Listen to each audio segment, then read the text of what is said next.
My fiancé's family threw an intervention saying, "You're not good enough for our daughter. Break up with her." I was sitting right there. I replied, "Interesting meeting."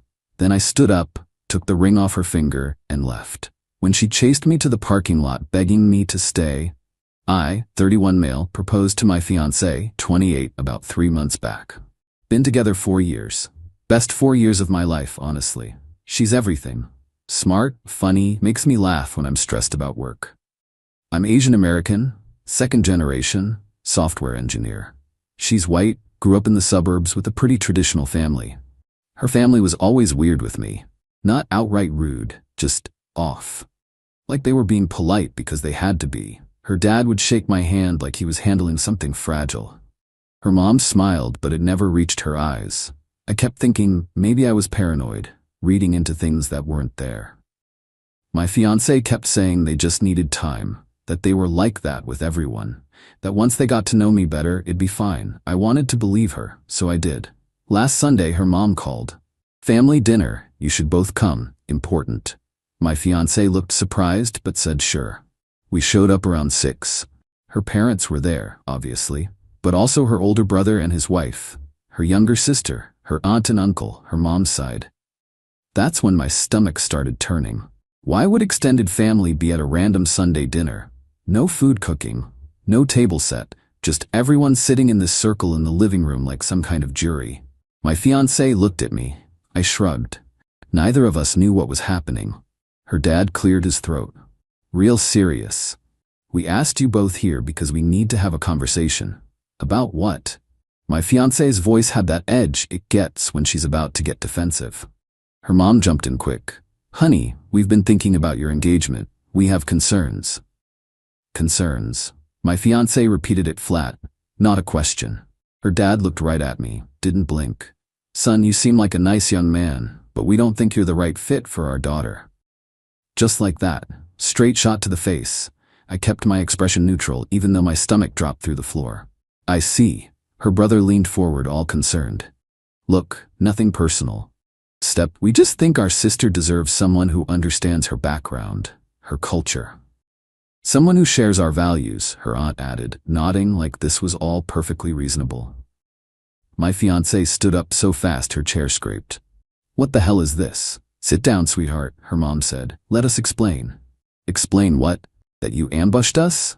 That you're sitting here telling my fiancé he's not good enough?" Her dad's voice got that firm tone. The dad voice. "This isn't about good enough. This is about what's best for you long term. You'll have children someday. Don't you want them to have a father who shares your heritage, who looks like you?" And there it was, the thing nobody wanted to say out loud. My fiancé's face went red. "Are you serious right now? Are you actually?" Her mom stood up, reaching for her. "We're not being prejudiced, honey. We're being practical. Mixed marriages are harder. The children face difficulties. We're just protecting your future." "Protecting my future by being racist?" "We're not racist," her uncle cut in. "We have Asian friends. This isn't about race, it's about cultural compatibility." The "I have Asian friends" defense. Classic. I'd been quiet this whole time, just sitting there watching this play out like a bad movie. Part of me wanted to argue, to defend myself, to make them see how messed up this was. But you can't logic someone out of something they didn't logic themselves into. "Interesting meeting," I said, standing up. Everyone looked at me. My fiancé's eyes were wet, face red, looking between me and her family like she couldn't process what was happening. "I'm gonna go." "What?" "No," she started. I took her left hand, gently, slid the ring off her finger. She made this sound, like a wounded animal.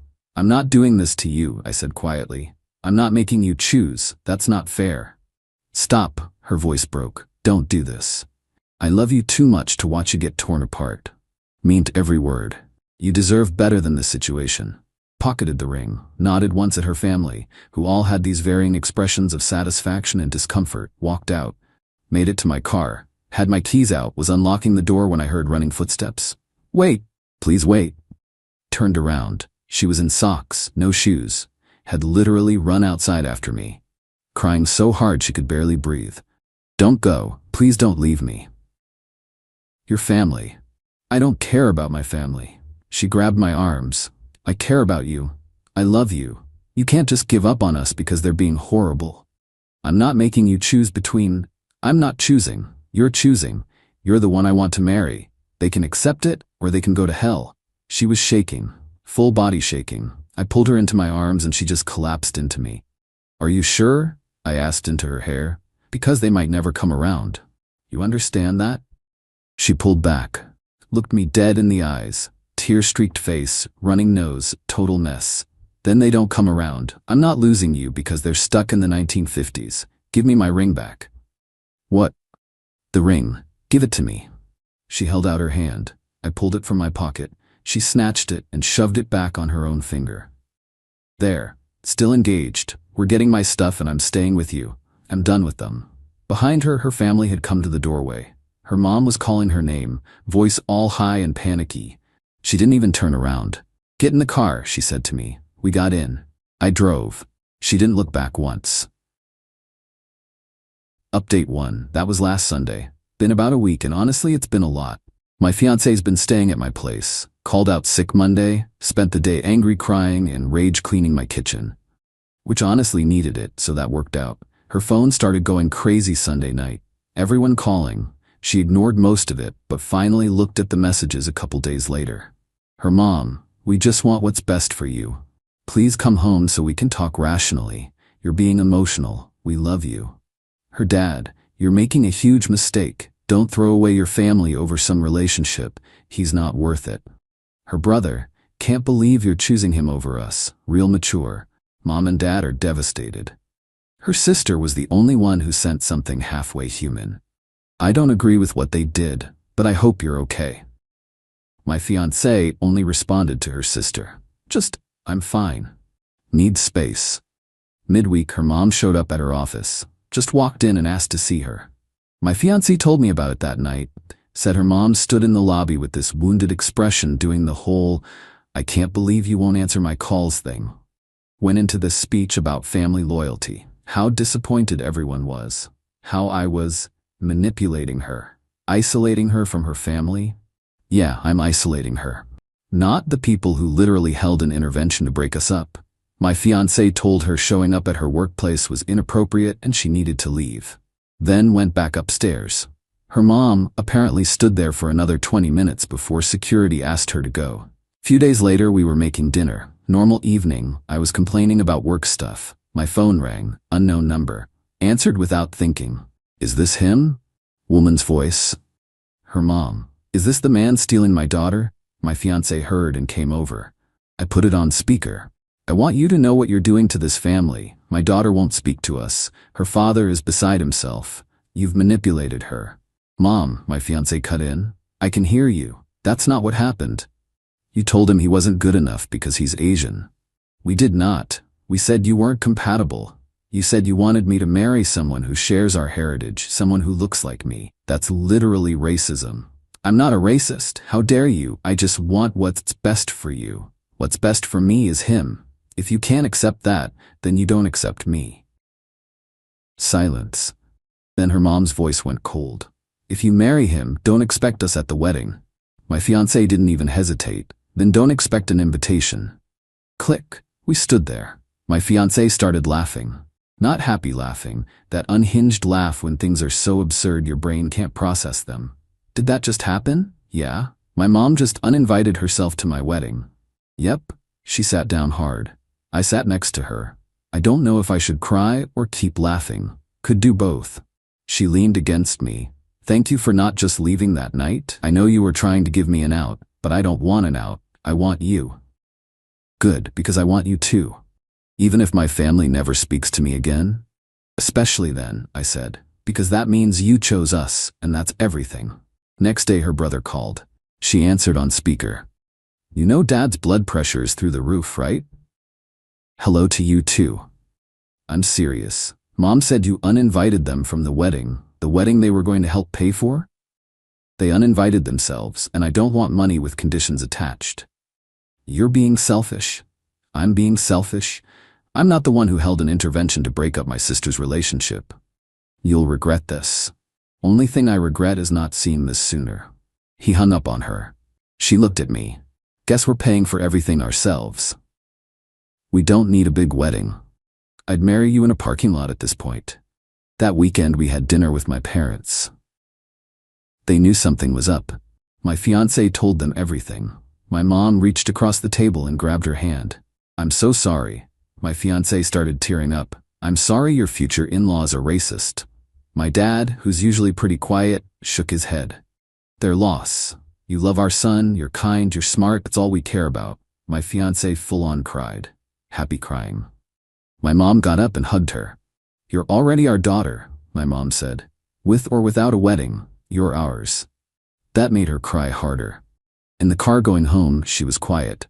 Then, your parents are wonderful. They really are. I might never have that with my own parents again. I know, and I hate that. Don't. She turned to me. Don't take responsibility for their bigotry. You didn't do anything wrong. You exist. You love me. That's it. The fact they can't handle that is on them. I wanted to believe her, but there's still this weight in my chest, like I broke her family, even though logically I know I didn't. Update 2. About 2 weeks since the intervention, things kept escalating. Her parents went quiet for almost a week. We actually thought maybe they were processing. Then she got an email from her dad. Subject, important family information. She opened it over breakfast. Her face went white. Turned the laptop toward me. Long email. Started with after much prayer and thought, which never leads anywhere good. Said they'd talked to their pastor, that the church had been so supportive, that they decided if she insisted on this path, they had no choice but to lovingly distance themselves until she came to her senses. Last part, we will always love you, but we cannot support a decision that goes against our values. We hope you'll realize what you're giving up. The door is open for you, but not for him. My fiancée closed the laptop, stared at the table. They brought their pastor into this, she finally said. Made it a church thing. If you say you're sorry one more time, I'm gonna lose it. She opened the laptop back up. I'm responding. Typed for maybe 10 minutes. Showed me before sending. I'm not giving up anything except people who would rather lose their daughter than admit they're wrong. You say the door is open for me but not for him. That's not a door I'm walking through. I hope someday you realize what you lost. Don't contact me unless it's to apologize to both of us. Hit send. Phone rang immediately. Her dad. She declined. Her mom called. Declined. Brother, declined. She turned her phone completely off. That felt good, she said, but her hands were shaking. Couple days later, she got a handwritten letter at work from her aunt, the one from the intervention. Long thing about family and honoring your parents and how I was coming between her and her loved ones. Bottom of the letter, I've known you since you were born. This isn't really you. Wake up before you do permanent damage. My fiancé texted back. The only people who damaged anything are all of you. Don't contact me again. Her aunt tried calling. We went venue shopping midweek. Found this garden place that rents out for small events. Beautiful. Perfect for about 50 people. The coordinator asked about family involvement. Just his family, my fiancé said. Mine isn't invited.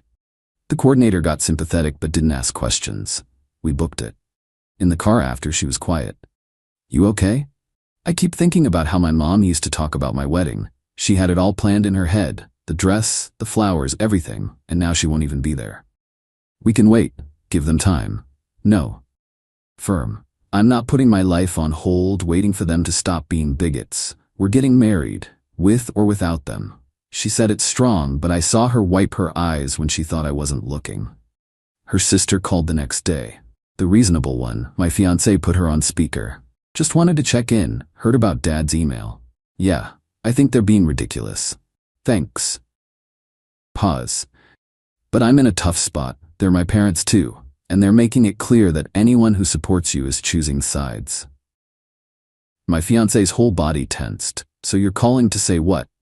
I'm calling to say I love you, but I can't be in the middle. I have to see them at holidays. I can't be cut off from everyone. I'm not asking you to be cut off. I'm asking you to tell them they're wrong. I can't do that. I'm your sister. And they're our parents, but you're the one who chose to make this a thing by getting engaged to him. The way she said it. Like I wasn't right there listening. My fiancé's voice went ice cold. I didn't make this an ultimatum. They did. All I did was refuse to break up with someone because of his race. It's not about, yes it is, and if you can't see that, you're part of the problem. Silence. I guess I am, her sister said quietly. I hope things work out. She hung up. My fiancée threw her phone across the room. It hit the wall but survived somehow. I just lost my sister too. Then she started crying. The kind where you can't breathe. I held her while she fell apart. That was a couple days ago. Yesterday we just existed, watched TV, ordered food, didn't talk about any of it. But last night in bed she said something that's been stuck in my head. I don't regret choosing you. I need you to know that. I know. Do you? Because sometimes you get this look like you think you ruined everything. I just hate watching you lose everyone. It's happening to us, she corrected. And we're handling it together. She's right. But it still feels heavy. Final update. Been about 6 weeks total. Probably should wrap this up. Week after my last update, my fiancée got another email from her dad. No message, just attachments. Her birth certificate, social security card, old documents. The message was clear. We're done. Here's your stuff. She stared at it for a long time. Downloaded everything. Replied, received, and that was it. That night she was really quiet. I asked if she wanted to talk. Not really. It's just, I kept waiting for them to realize what they're doing, to have some moment where they see they're throwing their daughter away over something so stupid.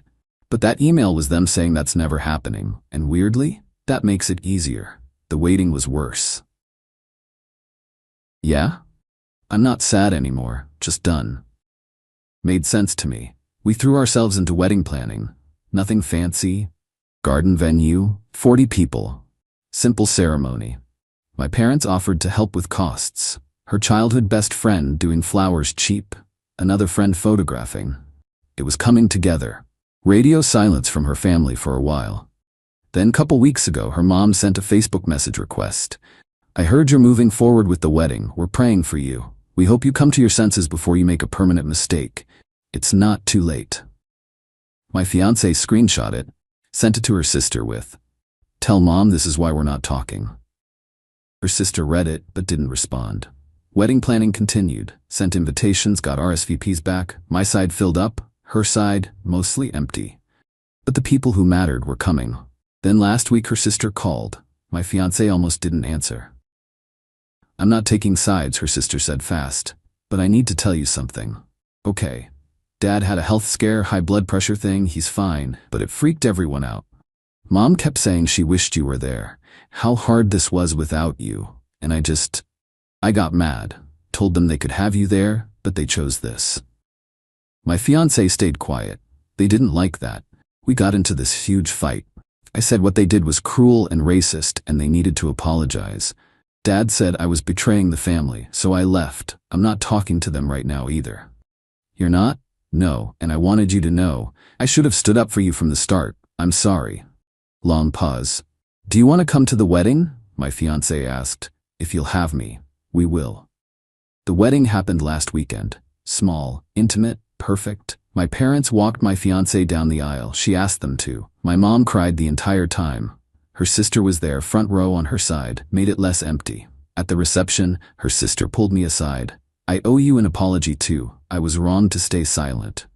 Thank you. That means a lot. She loves you crazy amounts. I've never seen her like this. Same. Good, because she burned everything for you.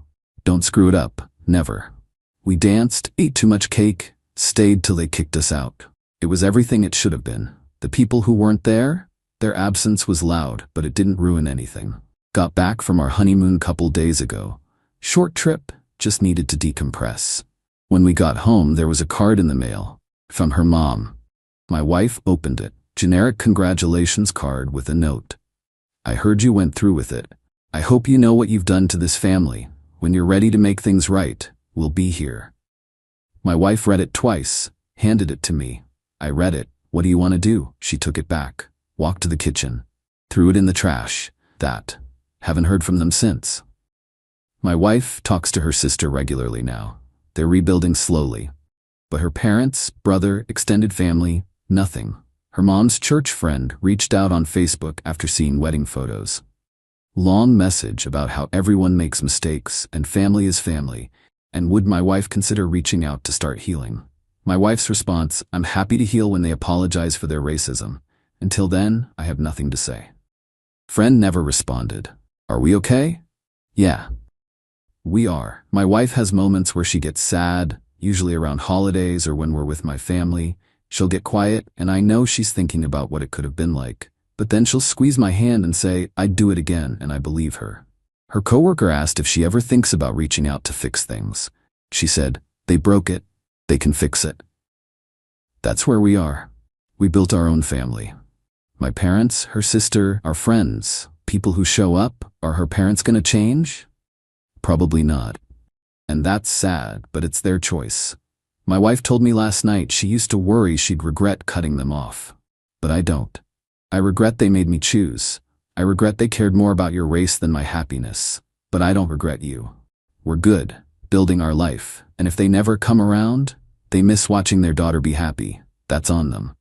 My wife changed her phone number last week. Fresh start. Only people who earned it have the new one. Her family's not on that list. Said it felt like closing a door that should have been closed a while ago. So yeah, that's it. We're married, happy. Her family's out by their own choice. We're moving forward. Not the ending I expected when I walked out of that intervention, but it might be better.